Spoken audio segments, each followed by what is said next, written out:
اور مشکات کے اندر بھی ہے۔ حضرت انس بن مالک رضی اللہ تعالیٰ عنہ سے روایت ہے کہ رسول کریم علیہ الصلوۃ والتسلیم نے فرمایا کہ میرے پاس ایک غلام آیا گیا۔ توجہ رکھیے گا، حدیث رسول بیان ہو رہی ہے، جو بات بیان ہو ذرا تصور باندھ کر اس کو سنیں۔ اگر ایسے ہی سنیں گے، آپ میری شکل دیکھ کر مجھے دیکھتے رہیں گے، کبھی گھڑی کو دیکھیں، کبھی پنکھے کو دیکھیں، کبھی گرمی کا اظہار کریں گے، کبھی موبائل کو دیکھیں، کبھی گھڑی کو دیکھیں کہ کون بیٹھا ہے کون نہیں بیٹھا، موبائل پہ کوئی کال آئی کہ نہیں آئی، اس کو دیکھیں گے نا توجہ نہیں رہے گی۔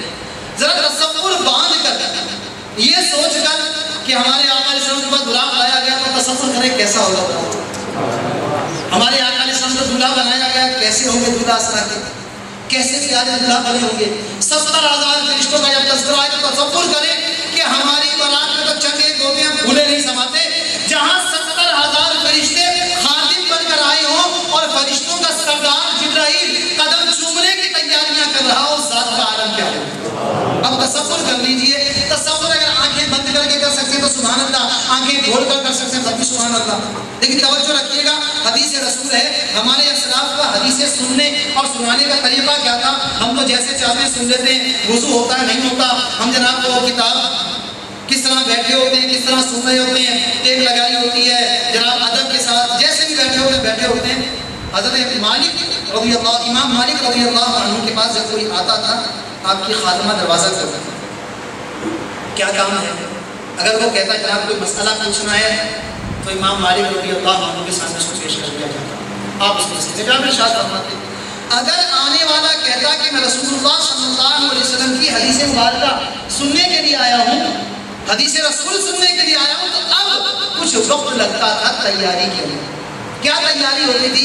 امام مالک رضی اللہ تعالیٰ عنہ جس جگہ حدیث بیان کرنی ہے اس تخت کو دھویا جاتا، اس کو خوشبو کی دھونی دی جاتی، پھر جناب پھر اس کے آپ بہترین لباس سے تن کرتے، غسل فرماتے، اب اس جگہ کو خوب خوشبو لگائی جاتی، خوب معطر کیا جاتا، پھر تخت پر بیٹھ کر اب قال رسول اللہ صلی اللہ علیہ وسلم بیان کرتے۔ لوگ نیچے ادب کے ساتھ بیٹھے ہوتے تھے کہ یہ وہ الفاظ بیان ہو رہے ہیں، یہ الفاظ ان میں بیشتر وہ الفاظ ہوں گے جو ہمارے آقا علیہ السلام کی زبان اقدس سے بیان ہوتے، ادب ہو جاتا تھا۔ صلو علی الحبیب، نعرہ تکبیر، نعرہ نعرہ تحقیق، نعرہ حیدری، نعرہ تکبیر، نعرہ رسالہ۔ لگتا ہے سنائی بھائی تک گئے، لگتا واقعی تک گئے، کافی دیر سے بیٹھے تھے، لیکن ذرا تصور کریں ہم کہاں کہاں کتنی دیر کے لیے بیٹھتے ہیں، یہاں تھوڑی دیر بیٹھ کر تک گئے۔ ایسے ایسے ہم نے دیکھے ہیں، سنے بھی ہیں، آپ بھی جانتے ہوں گے، جب رات کو بیٹھتے ہیں، جب صبح 3-4 بج جاتے ہیں، صبح کام نہیں کرنا ہوتا ہے، جب 2-3 بج جاتے ہیں کہ وہ میں 10 بجے بیٹھا تھا، یہ 2 بج گئے، ٹائم بڑی جلدی گزر جاتا ہے۔ بس تھوڑی سی اس سے بات کی تھی، تھوڑی سی اس سے بات کی تھی، تھوڑا سا انگلیوں کو ہلایا، تو 20-25 2-4-5-10 ہزار مرتبہ انگلیاں ماری ہوں گی، کیا زیادہ الفاظ کریں گے میرے منہ سے، 2-4-5 ہزار الفاظ نکلے ہوں گے منہ سے ایک رات میں، پتہ نہیں کتنی باتیں کرتے، وہاں نہیں تھکتے کیونکہ وہاں معاملہ کچھ اور ہوتا ہے، یہاں ختم ہو جاتی ہے، تو تھکے نہیں، محبت کے ساتھ ذوق کے ساتھ بیٹھے۔ تصور کریں آج ہم بڑے مزے کے ساتھ بیٹھے، ایک وہ وقت ہوگا جب بیٹھنے کی بھی اجازت نہیں ہوگی، ایک وہ وقت ہوگا یہاں پنکھے چل رہے ہیں پنکھا بھی نہیں ہوگا، یہاں چھت ہے وہاں چھت بھی نہیں ہوگی، جسم کا حال عجیب ہوگا، لباس جسم پر کوئی نہیں ہوگا، سورج سوامین پر رہ کر آگ برسا رہا ہوگا، اور وہاں اس وقت کا بیٹھنا کام آئے گا، یہ آج کا بیٹھنا انشاءاللہ وہاں کام آئے گا، آج کی تکلیف وہاں کام آئے گی، آج کی قربانیاں، آج کا یہاں وقت دینا، علم دین کی مجلس سے بیٹھنا انشاءاللہ وہاں کام آئے گا، اور وہاں کا وہ وقت جیسے عزیر علیہ السلام کے 100 سال ایسے گزر گئے، ہمارے 50,000 سال بھی فقط اتنا سبب ہے انعقاد بزم محشر کا کہ ان کی شان محبوبی دکھائی جانے والی ہے، تو وہاں بھی دکھائی جائے گی، دنیا میں انشاءاللہ ہم بیان کرتے ہیں، سنتے رہیں گے انشاءاللہ۔ حضرت انس بن مالک رضی اللہ عنہ سے روایت ہے کہ رسول کریم علیہ السلام نے فرمایا میرے پاس ایک براق لایا گیا، یہ ایک سفید رنگ کا جانور تھا یعنی نورانی، جس کا قد گدھے سے اونچا اور خچر سے نیچا تھا، اس کا قدم اس مقام پر پڑتا تھا جہاں تک نگاہ پہنچتی ہے۔ حضور علیہ السلام نے فرمایا تو میں اس پر سوار ہوا یہاں تک کہ بیت المقدس میں آیا۔ حضور علیہ السلام نے فرمایا کہ میں نے براق کو اس کے حلقے سے باندھ دیا جس سے انبیاء کرام اپنی سواریوں کو، یعنی اس سوراخ سے، اس نشان سے جہاں انبیاء کرام کی سواریاں باندھا کرتے تھے۔ حضور علیہ السلام نے فرمایا پھر میں مسجد میں داخل ہوا اور 2 رکعت نماز پڑھی، پھر باہر نکلا تو جبرائیل میرے پاس ایک پیالہ شراب کا اور ایک پیالہ دودھ کا لائے، میں نے دودھ کا پیالہ لیا۔ جبرائیل نے کہا آپ نے فطرت اسلام کو اختیار کیا۔ پھر جبرائیل مجھ کو آسمان کی طرف لے چلے۔ جبرائیل نے آسمان کا دروازہ کھولنے کے لیے کہا تو پوچھا گیا آپ کون ہیں؟ فرمایا میں جبرائیل ہوں۔ پھر پوچھا گیا آپ کے ساتھ کون ہے؟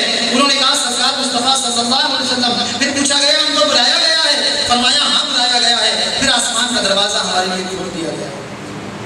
تو میں نے آدم علیہ السلام کو دیکھا، انہوں نے مجھے مرحبا کہا اور میرے لیے دعائیں خیر کی۔ پھر جبرائیل مجھے دوسرے آسمان کی طرف لے چلے، انہوں نے آسمان کا دروازہ کھولنے کے لیے کہا تو پوچھا گیا آپ کون ہیں؟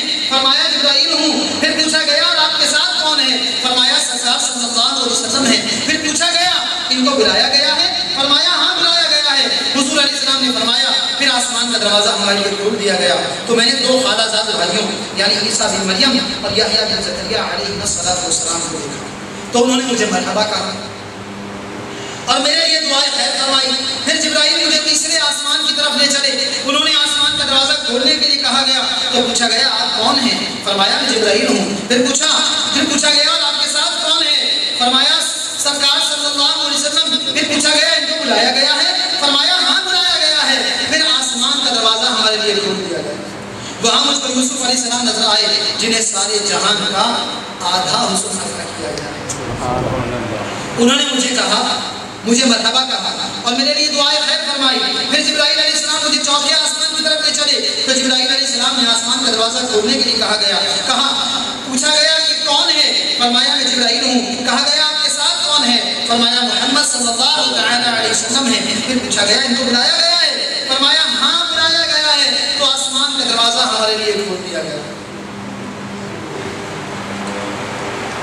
میں نے ادریس علیہ السلام کو دیکھا تو انہوں نے مرحبا کہا اور میرے لیے یعنی محمد صلی اللہ علیہ وسلم کے لیے دعائیں خیر فرمائی، جن کے بارے میں خدا تعالیٰ نے فرمایا کہ اور ہم نے اسے بلند مکان پر اٹھا لیا، یعنی ادریس علیہ السلام۔ پھر جبرائیل مجھے 5ویں آسمان کی طرف لے چلے تو انہوں نے آسمان کا دروازہ کھولنے کے لیے فرمایا تو پوچھا گیا یہ کون ہے؟ فرمایا میں جبرائیل ہوں۔ پھر پوچھا گیا اور آپ کے ساتھ کون؟ فرمایا مصطفیٰ صلی اللہ علیہ وسلم ہے۔ پھر کہا گیا ان کو بلایا گیا ہے؟ فرمایا ہاں بلایا گیا ہے۔ تو ہمارے لیے آسمان کا دروازہ کھول دیا گیا۔ تو اچانک مجھ کو ہارون علیہ السلام نظر آئے، انہوں نے مرحبا کہا اور میرے لیے دعائیں خیر فرمائی۔ پھر جبرائیل ہم کو چھٹے آسمان کی طرف لے چلے، انہوں نے آسمان کا دروازہ کھولنے کے لیے کہا، پوچھا گیا کون؟ فرمایا میں جبرائیل۔ پھر پوچھا اور آپ کے ساتھ کون؟ فرمایا مصطفیٰ صلی اللہ علیہ وسلم ہے۔ پھر کہا گیا ان کو بلایا گیا ہے؟ فرمایا ہاں بلایا گیا ہے۔ تو آسمان کا دروازہ ہمارے لیے کھول دیا گیا۔ چھٹے آسمان کا دروازہ کھلا تو ہمارے سامنے موسیٰ علیہ السلام تھے، انہوں نے مرحبا فرمایا اور میرے لیے دعائیں خیر کی۔ پھر جبرائیل علیہ السلام 7ویں آسمان کی طرف لے چلے تو انہوں نے آسمان کا دروازہ کھولنے کے لیے کہا تو پوچھا گیا کہ کون ہے؟ فرمایا جبرائیل۔ پھر پوچھا آپ کے ساتھ کون؟ فرمایا مصطفیٰ صلی اللہ علیہ وسلم۔ پوچھا گیا ان کو بلایا گیا ہے؟ فرمایا ہاں بلایا گیا ہے۔ تو ہمارے لیے آسمان کا دروازہ کھول دیا گیا۔ تو ہم نے حضرت ابراہیم علیہ السلام کو دیکھا جو بیت المعمور سے اپنی پیٹھ کی ٹیک لگائے ہوئے تھے اور بیت المعمور میں روزانہ 70,000 فرشتے ایسے داخل ہوتے ہیں جو دوبارہ نہیں آتے، یعنی روز نئے نئے فرشتے آتے ہیں۔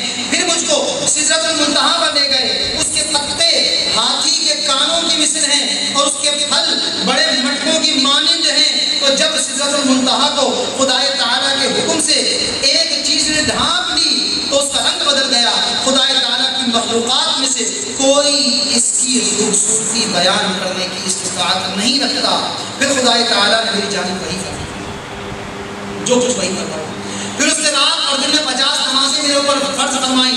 میں واپسی میں موسیٰ علیہ السلام کے پاس آیا تو انہوں نے پوچھا آپ کے پروردگار نے آپ کی امت پر کیا فرض فرمایا؟ میں نے کہا رات دن میں 50 نمازیں۔ موسیٰ علیہ السلام نے کہا آپ کہ اپنے پروردگار کے پاس جا کر تخفیف یعنی کمی کی درخواست پیش کریں، اس لیے کہ کہ آپ کی امت اتنی طاقت نہیں رکھتی. میں نے بنی اسرائیل کی آزمائش کی ہے اور ان کا امتحان لیا ہے. حضور علیہ السلام نے فرمایا میں نے واپس جا کر عرض کیا اے میرے پروردگار میری امت پر آسانی فرما. تو خدا تعالیٰ نے میری امت سے 5 نمازیں کم کر دی. میں پھر موسیٰ علیہ السلام کے پاس آیا اور کہا مجھ سے 5 نمازیں کم کر دی گئی ہیں. انہوں نے کہا آپ کی امت اس کی بھی یعنی 45 نمازوں کی بھی طاقت نہیں رکھتی. آپ پھر اپنے پروردگار کے پاس جا کر تخفیف چاہیں. حضور علیہ السلام نے فرمایا کہ میں اپنے پروردگار اور موسیٰ علیہ السلام کے درمیان آتا جاتا رہا اور نماز کی تخفیف کا سلسلہ جاری رہا یہاں تک کہ خدا تعالیٰ نے فرمایا اے محمد صلی اللہ علیہ وسلم یہ رات اور دن کی کل 5 نمازیں. کتنی؟ 5 نمازیں ہیں. ہر نماز کے لیے 10 نمازوں کا ثواب ہے. نماز ایک پڑھے ثواب 10 کا. تو وہ 5 نمازیں ثواب میں 50 نمازوں کے برابر ہے. جس شخص نے نیکی کا ارادہ کیا اور اس کو نہ کیا تو صرف ارادہ ہی سے اس کے لیے ایک نیکی لکھی گئی اور اگر کر لیا تو اس کے لیے 10 نیکیاں لکھی جاتی ہیں.